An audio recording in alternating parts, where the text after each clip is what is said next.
Camilla Cederna, an astrological portrait by Ciro Discepolo. Years ago there was a reception at the Kremlin, and Camilla Cederna, as she often did, invited herself by borrowing the entrance ticket of a colleague's wife. In the large conference hall there were tables full of all sorts of goodies, and among them, moving short-sightedly as she herself says, she gave a strong elbow to a robust gentleman who responded to the blow by clinking his medals. It was Zhukov. A little embarrassed, Cederna stepped back, badly hitting another gentleman who was struggling with a chicken leg. It was Nikita Khrushchev. Enzo Biaggi, commenting on the episode with his typical acumen and humor, declared, "For Camilla, hurting the people who matter must be a vocation." And in fact it is. Otherwise, how could one explain such a tenacious and prolonged pursuit of intent that even in her slips leads her to dot her favorite sport, that of stepping on the calluses of others? Euphemistically translated, the same stands for political militancy or permanent civic commitment. But whatever you want to call it, the concept does not change, and at the end of it all we always find a woman of attack whose pen is often more frightening than cannons and whose combativeness does not tend to decrease with the years. This last point is particularly indicative because it stigmatizes a clear reality.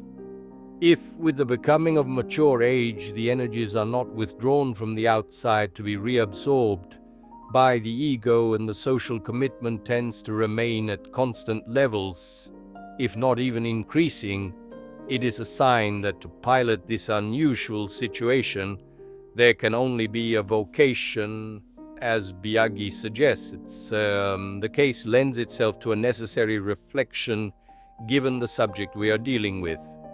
Were the bombs that made her famous in the world already in her at the moment of birth, or was it instead a meeting of destiny along the path of life? Evidently, if we speak of vocation, it is because we believe that the values that individualize her were already recognizable in the geometry of the sky that saw her born, and the subsequent encounter with the bombs, as well as the union with the ideas that for years have identified her in the eyes of the world, was nothing other than the logical epilogue of a mutual search between energies, qualitatively similar, that once met generated the resonance by reason of the maximum reciprocal harmony. Cederna's vocation, or what makes her today be called the bomb lady and everyone's lawyer, or what has been and is the driving force behind a lifetime of polemical commitment, is the very flag of her astrological chart, the absolute dominant of her horoscope, the Moon-Mars conjunction in Sagittarius, angular to the ascendant. The subject's most distinctive attributes undoubtedly originate from it, those that, through a basic analogical connection, make us visualize the image of a Joan of Arc or an Angela Davis when we hear her name pronounced. But our leading lady of Italian journalism has not only dealt with bombs and anarchists flying from the windows of police stations, and until a few years ago she was rather known as the lace lady. This might seem paradoxical at first glance, but it is not, and let's try to clarify why. Camilla Cederna was born in Milan on January 27, 1911, at 4:45 in the morning, to bourgeois parents, and grew up in a moralistic environment that played a significant role in her character development. The young woman of good society with a clear literary talent made her debut in 1943 by writing a piece for a Lombard afternoon newspaper. It was a satire on the dressing tastes of the fascists. The latter did not appreciate the spirit and gave her 7 years in prison that she did not serve. It was the beginning of a career, the debut of a journalistic season that was not yet over, in which the courts and the denunciations represent its most significant emblems. The young Cederna wanted to enter the world of Italian journalism at the forefront and gave a sample, with her debut, of her still not fully explored potential as a lightning pen. The warning signs were clear, and the checks were not long in coming. From 1945, the subject becomes part of the editorial staff of the nascent L'Europeo of Benedetti, and inaugurates a gallery of well-known characters of the time who impose her to the public attention for the biting satire and the brilliant way in which they are drawn. What at first had revealed themselves as generic satirical tendencies emerging from writings on heterogeneous subjects began to subsequently form around a common denominator that will be for many years the professional distinctive of Cederna, the satire of customs.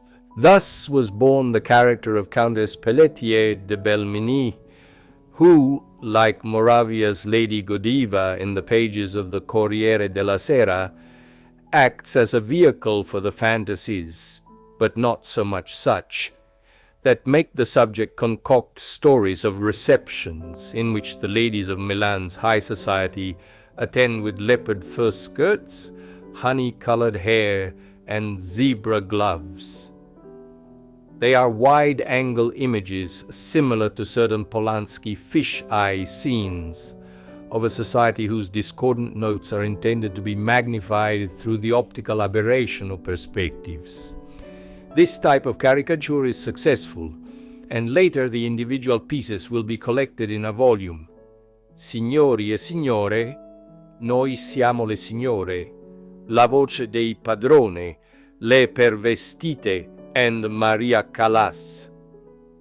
We thus arrive at the Piazza Fontana bombings, end of 1969, that were to mark a profound change of direction both in the collective events of our country and in the individual ones of the journalist whose horoscope zenith was approaching the transit of Uranus, the keystone of her only apparent professional transformism.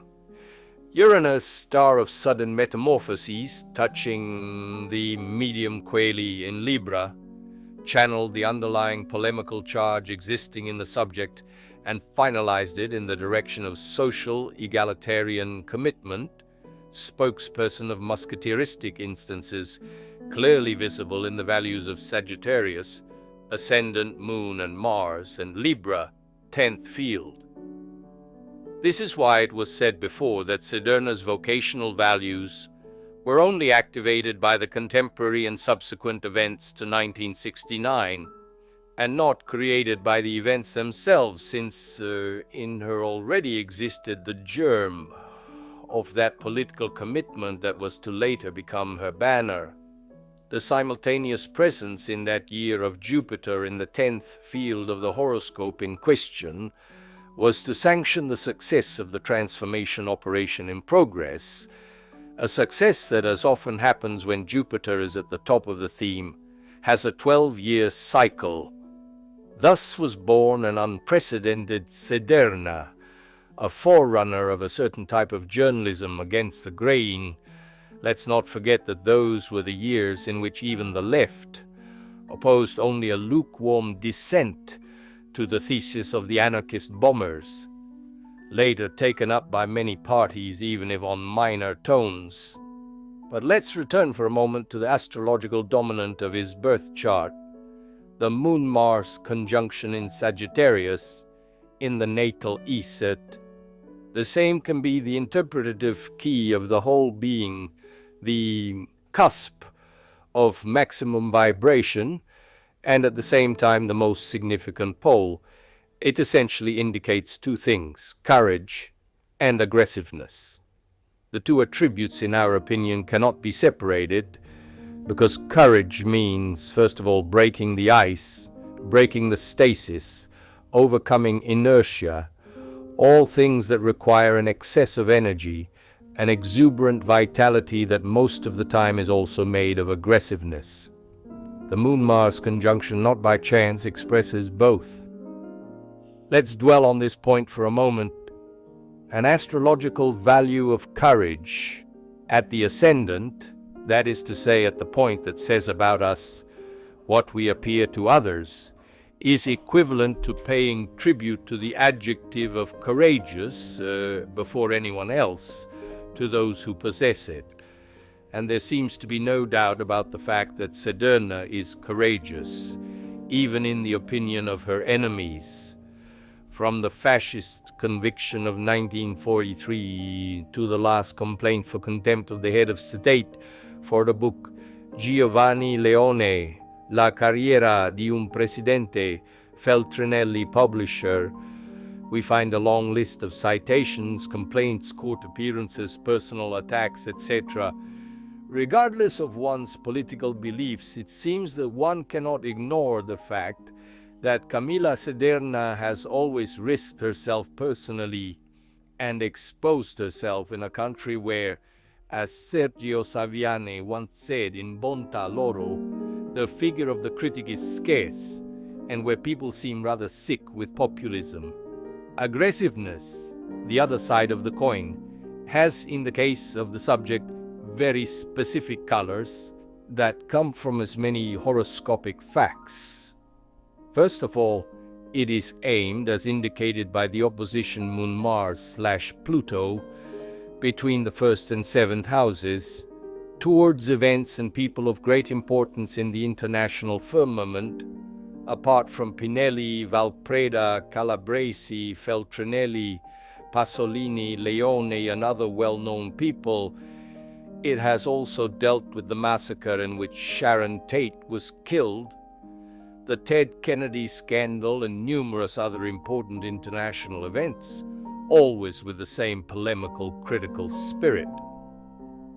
Furthermore, Mercury in Capricorn on one side and the values of the second house, Uranus, Sun, and Venus, on the other, testify to a continuity and a fixity of action in this sense. The most criticizable aspect of the whole appears to be her tendency to be hasty, impulsive in taking positions. It is her way of judging on the spur of the moment, of reacting emotionally and passionately, that in some cases has partially discredited her, even in the eyes of her supporters. This psychological aspect is also directly related to the aforementioned dominant. Indro Montanelli dwelt on the same in a letter to Camilla that a reader of the Corriere proposed as a husband for Cederna. In this case, the astrologer, if consulted, should have strongly advised against it to avoid bloodshed. In addition to the accusations cited, the director of Il Giornale launches others in her direction. To those who denounce the bourgeoisie as bourgeois and its snobbishness as snobs, because no one, my Camilla, is more so than you. Because bombs, my Camilla, cannot be treated as amateurs, not even with words or pens. You have to have lived among them. And at your age, however young, it is a bit too late to start. Montanelli's paternalistic tone is echoed by criticisms from others, based above all on the accusation of being a radical chic. On the other hand, it does not seem that Cederna has ever denied her bourgeois past, nor the reminiscences of it that still testify to its presence in her life today. For example, the 19th century style in the furnishings of her house, Saturn in Taurus in the fourth field, in good aspect to the Moon, Mars, and Pluto. Finally, a few brief flashes on her horoscope. The combination Aquarius, the Sun and Venus, Sagittarius, Ascendant, Moon and Mars, emancipation, individualism, originality, non-conformism. The latter is in conflict with the strong moralism that she herself does not hide, and that must be linked to the Sagittarius values on the one hand, and to the Saturnian values, Sun-Saturn square and Moon-Saturn trine, on the other. Her intransigence in life and work is also due to Saturnian values.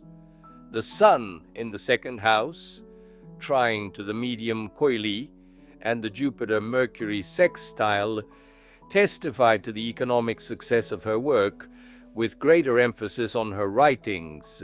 Just think that her latest book has sold more than 300,000 copies.